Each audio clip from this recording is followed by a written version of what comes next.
All right, so we are post-test, and it is cold and windy out here. I'm going to try to do this pretty quick. So reminder about how the Focus Edition works. You can pick the order of your sections, and I chose to go quant first, verbal second, data insights third.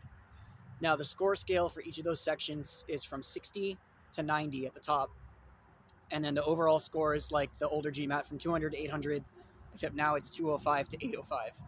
So I'll give you for each section the score from 60 to 90, and then the percentile that came up on the screen corresponding to that score. So quant, I got the full score of 90, 100th percentile. Verbal, scored 89, also 100th percentile, apparently because there's so few people that do get verbal perfect at 90. Data insights got me. My scaled score was 80, and that's 86th percentile. So it was almost perfect until that third section, which brought my score to 735. Okay, that's lower than my practice yesterday.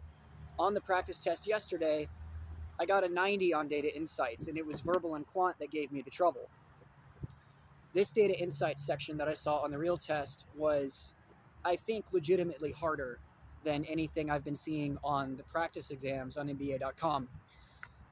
Some of it could have been just fatigue, pressure, I don't know. I did get into time trouble and wasn't able to be as diligent on some of the later questions in that section as I would have liked. So 735 is still, according to NBA.com's comparison to old GMAT scores, is still about a 770 or 99.5 percentile on the GMAT. So that data insights was kind of rough, still a good instructor-worthy score, and I'm happy to have taken the test and hope to do it again someday.